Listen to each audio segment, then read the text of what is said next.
Okay, greetings everyone. Welcome to Gerard Black in the Philippines with the truth. I want to welcome you to my channel, all my subscribers, all my peaches, triggers, lovers, haters, commenters, scallywags, each and every one of you. I welcome you to my channel. My Republicans, my Democrats, my independents, my undecideds. I welcome you all. Well, tomorrow is election day. Let me throw that out there again. You know, uh, whatever you can do to make your side be victorious, do it. That's all I can. My only suggestion I can say. So if you want to take that any other way, then that's on you. Sometimes it doesn't pay to make a mountain out of a molehill. It's just do your thing, okay? Before I get started, let me first send my condolences to the music world, Quincy Jones family, who Quincy Jones just passed away. Those of you who don't know Quincy Jones, here he is. He was instrumental in producing a lot of music. You know, uh, a lot of artists. Michael Jackson being one of his big ones. He produced the Thriller album, which is still remaining one of the top selling albums of all time. And he just done phenomenal work in the industry. And he dates back. You know, I think he died in '91. Wow. One thing um, else I'm gonna throw out about Quincy Jones. A lot of you may not know this or remember this, but they used to have a show on TV called The Mod Squad. Here's a picture of them with William. What's his name? Uh, I can't remember the name, but he used to come over our house. The brother there, he was a friend of my mother's, and long story there. But anyway, the girl Peggy Lipton was married to Quincy Jones. And Quincy Jones and her were in the papers oftentimes because of Quincy Jones' sexual paralysis. What do you call it? His sexual habits, his sexual, episodes, and it was in the news a lot because they, you know, bisexuality or whatever it is. And so it had beginning to leak out way back then about how Quincy Jones got down. And uh, in my personal opinion, since I'm speaking about this now, when Michael Jackson started working with Quincy, this is purely my belief. I think Quincy Jones was the one who turned Michael out. As far as you know, sexual uh, practice. I don't know, his sexual nature. So I think Quincy Jones um, turned Michael out. I just want to throw it in there, and then I'll go on and continue on with the video. If I could be so lucky, it's funny because when I was young, I used to wish till I was 18 so I get the hell out, go out on my own. And then I wish I was 21 so I can, do whatever it was that I couldn't do up until then.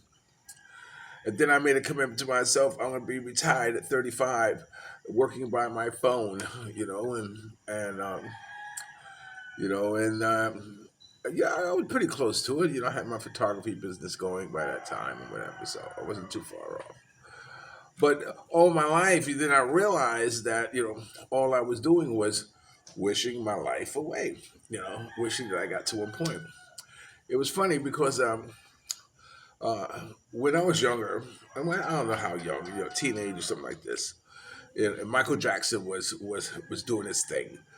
I set a goal.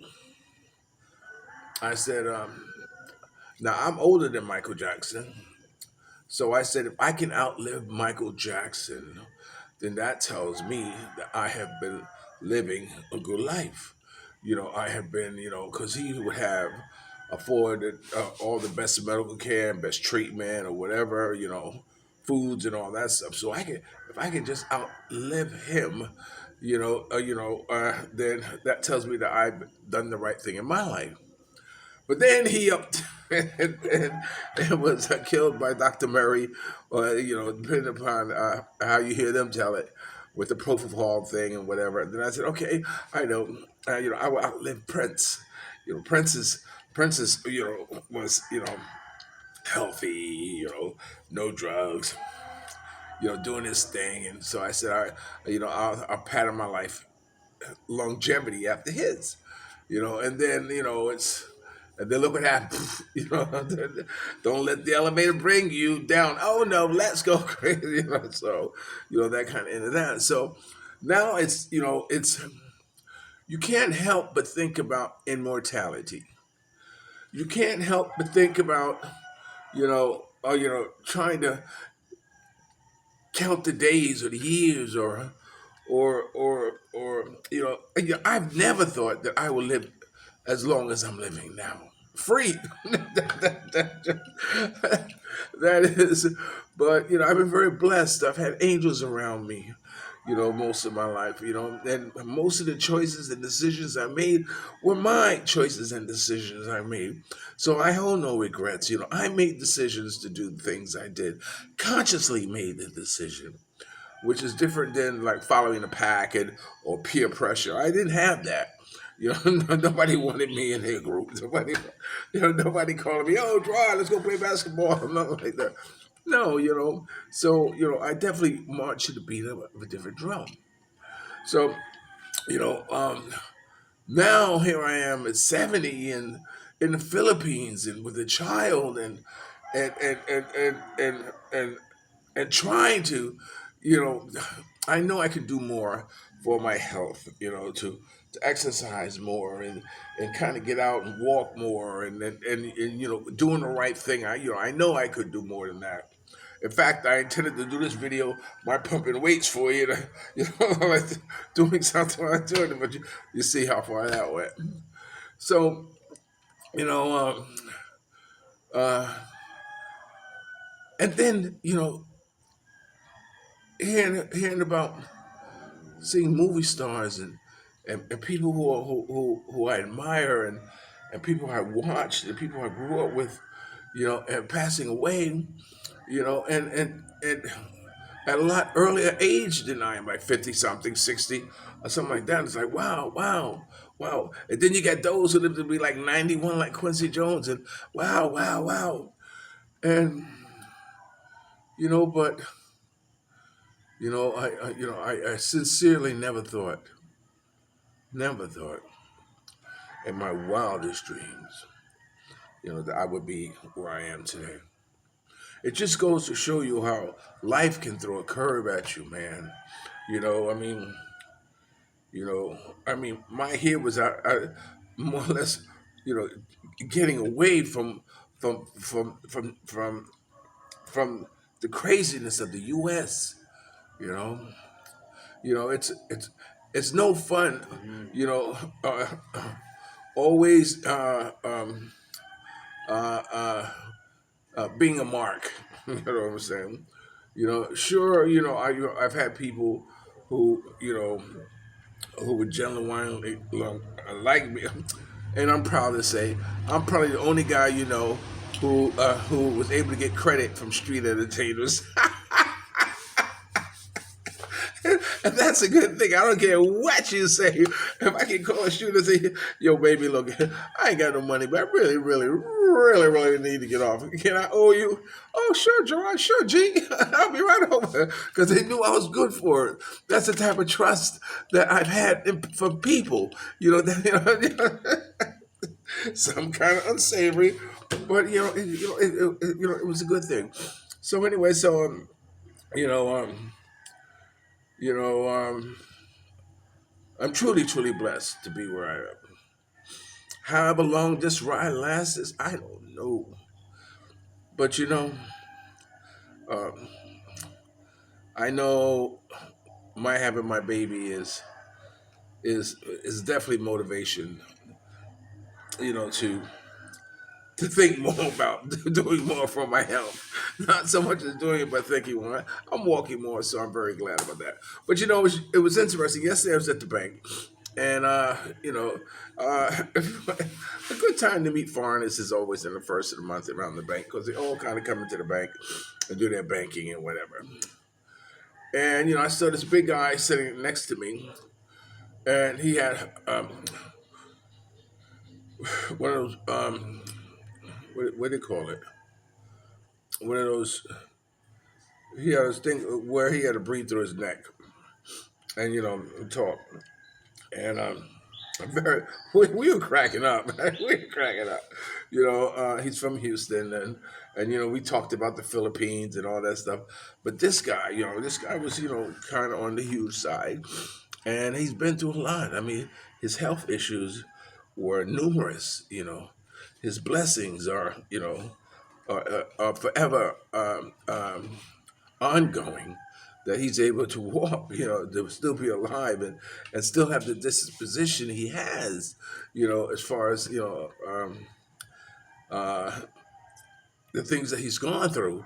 But he told me because I was telling him that yeah I need. He told I told him I need to. I'm in a I go to the doctor, I'm on medication, and every 6 months, I'm supposed to go check up and get everything reread. And I have to say, the pain that I was feeling in my body has subsided. I had a pain on my side. I think it was from a kidney stone or something like that, or whatever, a small kidney stone. But it is slowly dissipating.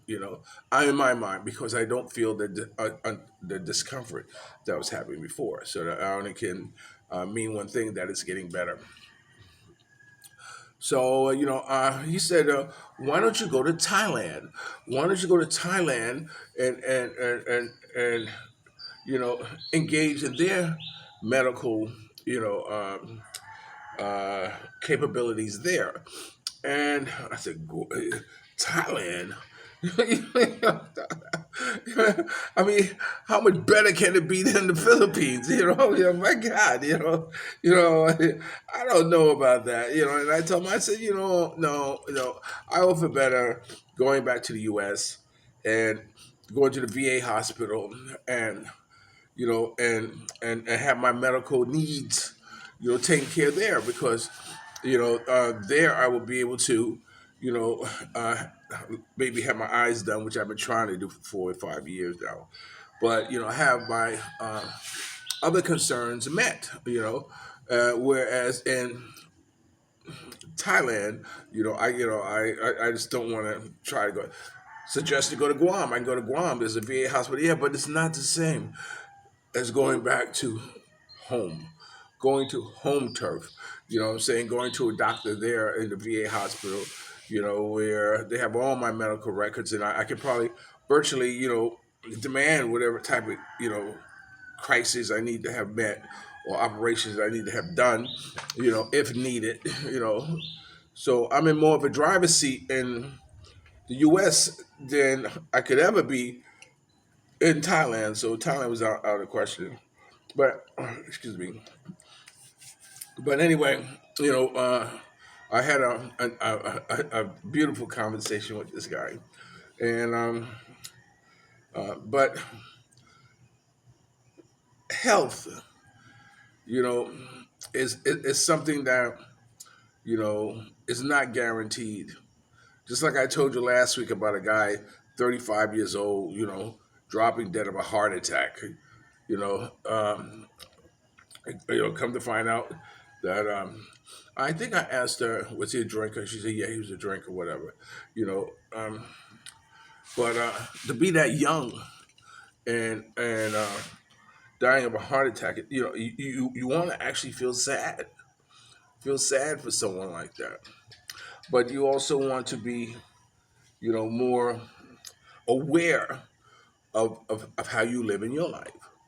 So I am conscious more about what I eat and all that stuff like that, and and reason I'm chuckling because he has said something that he ended the hospital. I said, you see, it's that Filipino food because, like I said, I don't eat Filipino food that much. You know, I'm not partial to it. You know, so you know, and because of that, because all the stuff that's in it, what have it, pork, I stay away from pork as much as I can. Very seldom do I eat pork at all. So it's all about taking care of yourself and monitoring yourself. I'm eating more fruits now. You know, like in the morning now when I wake up, you know, I usually have a plate from dinner that I didn't eat yesterday because my biggest issue is eating and laying down and going to sleep. And my biggest complaint is when I'm sleeping, Mia wakes me up with a plate. Oh, what are you doing? What are you doing? What are you doing? You know. And then of course I keep telling myself, no, you're not gonna eat it, and I end up eating it, and you know, so one of those things. But you know, take care of yourself, baby. You know, that's all I can say. You know, is you know, long life is never guaranteed to anyone, and those who live it, God bless, and you know, uh, I'm going to take it day by day. I'm going to do what I can, you know, uh, and and and let that be the reason, if nothing else. Okay, so thanks for watching Gerard Black in the Philippines with the truth. Remember, dreams are nothing more than plans awaiting action. Never disrespect the elderly and always pull someone up. And sometimes you're the only one to see your vision. And the best revenge in life is to live good. You know, I'm living good today, baby. I don't know about you, you know, and if you're lucky enough to have a woman like Ali Woodson, former lead singer of the Temptation One song, treat her like a lady. And ladies, if you're lucky enough to have a good man like me, make him feel like a king and never say no. Let me show you, let me show you the way to go. Ah, baby, let me show. I don't know everything, but there's some things I do know. You know, it's funny, I spoke about Michael Jackson. You know, I like Michael Jackson when he was with the Jackson Fives, you know. And although I wasn't a music enthusiast about with the Jackson Fives at that time, I'm listening to a lot of their music now, and I enjoy watching and listening to the brothers perform. So I'm discovering songs, new songs. So you know, if you got nothing to do today, why don't you listen to some songs? You know, I'm gonna say this. I'm gonna go because I'm probably running out of time. I don't want to go too much further with this. But what I did, you know, I had this game I played with people in the ages, with the ages. You know, I asked them, "What year were you born?" And they might say 1950 or 65 or 35, 1935, or whatever year they were born. 2000. I mean, 1997 or whatever. I said, okay, now add 17 years. So you take the date you were born and you add 17 years and you come up with a date. Now, with that date, you Google the top 100 hits of that year and the music that comes up, and you play that music and you watch your own face, you watch your own emotions come through. Because the age 17, I believe that's the age of innocence. That's the age when we lose our innocence. And that's the age when music becomes more important to us to listen to. I'll talk to you later. Peace.